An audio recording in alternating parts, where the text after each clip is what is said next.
सिर्फ 12 सेकंड की एक वीडियो और पूरा मुल्क ही हिल गया। पुलिस के साथ चलती ये औरत कोई सेलिब्रिटी नहीं बल्कि उसे पाकिस्तान के सबसे मिस्टीरियस ड्रग नेटवर्क का मास्टरमाइंड कहा जा रहा था। ना हाथों में हथकड़ी, ना चेहरे पर डर। आखिर कौन है ये पिंकी और इसके पीछे कितनी बड़ी कहानी छुपी हुई है? इसके हवाले से मजीद मालूमात जानने के लिए वीडियो को आखिर तक देखें और हमारे चैनल को लाइक और सब्सक्राइब करना ना भूलें। एज ऑफ स्टोरीज की वीडियोस में एक बार फिर से खुशामदीद। असली शौक तब पता लगा जब लोगों को ये पता चला कि ये कोई आम औरत नहीं बल्कि एक ऐसा नाम है जिसे पुलिस सालों से ढूंढ रही थी। एक ऐसा नेटवर्क जिसने कराची से लाहौर तक अपनी जड़ें फैला रखी थी। और हैरत की बात ये कि हर बार पुलिस से भागने में कामयाब रही। कहते हैं कि पिंकी का असल नाम अनमोल है और वो एक ऐसे घर से आई है जहाँ जुर्म करना कोई बुरा नहीं समझा जाता। वो बचपन से ही ऐसे माहौल में बड़ी हुई है जहाँ पैसा सिर्फ एक चीज से आता है, मंशियात के धंधे से। जब उसके घर के मर्द गिरफ्तार होने लगे तो लोगों ने समझा कहानी खत्म हो गई, मगर असल गेम तो अब शुरू हुई थी। पिंकी ने सिर्फ धंधा नहीं संभाला,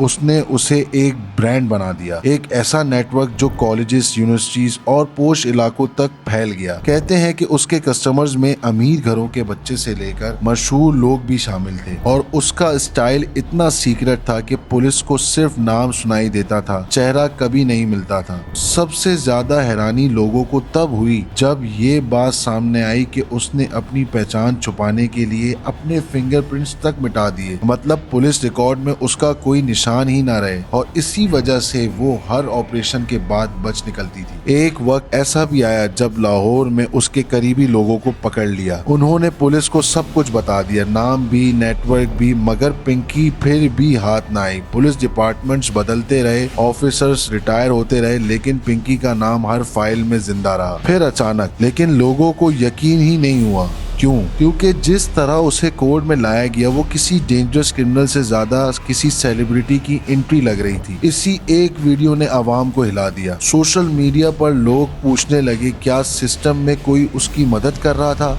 क्या इसीलिए उसका नेटवर्क इतने सालों तक चलता रहा? और फिर लीक होनी शुरू हुई उसकी ऑडियो रिकॉर्डिंग्स। एक ऑडियो में वो हंस कर कह रही थी कि तुम लोग सालों से मुझे ढूंढ रहे हो और मैं हर बार तुमसे एक कदम आगे होती हूँ। असल में ना आप लोगों की अकल ही घुटनों में। आप लोग इसीलिए टांगों की से सोचना शुरू करते हैं। अब पता नहीं कहाँ से आ जाते हैं मुंह उठा के, पिंकी, मैं पिंकी को पकड़ूंगा मैं पिंकी को पकड़ूंगा। तौबा तौबा, कोई हाल नहीं है तुम लोगों का। फिर 5 साल हो जाते हैं, 6 साल हो जाते हैं, 7 साल, 8 साल, 9 साल रिटायर हो जाते हैं। फिर खुद ही फोन करके हंस रहे होते कि यार मैं इतने साल पीछे लगा रहा, पकड़ नहीं पाया। तो मुझे पता है आप दोबारा मर के भी पैदा होकर आ गए ना, आप भी लग जाओ लाइन में। 10 साल बाद, 5 साल बाद जब आपकी कब्र में टांगे होंगी तो एक बार मुझे कॉल करके आप भी बताना और ऐसे जोर जोर से हंसना कि वाह यार पिंकी कमाल कर दिया।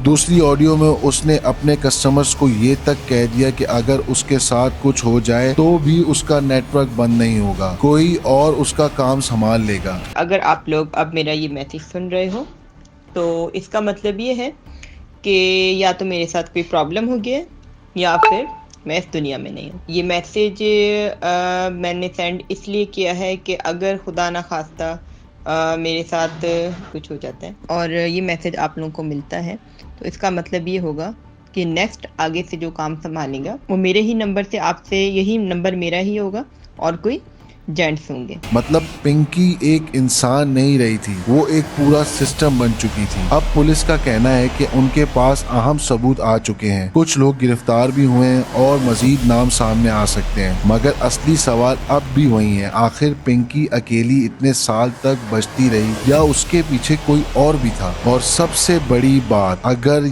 एक 12 सेकंड की वीडियो पूरे सिस्टम को एक्सपोज कर सकती है तो सोचिए असली कहानी कितनी गहरी होगी।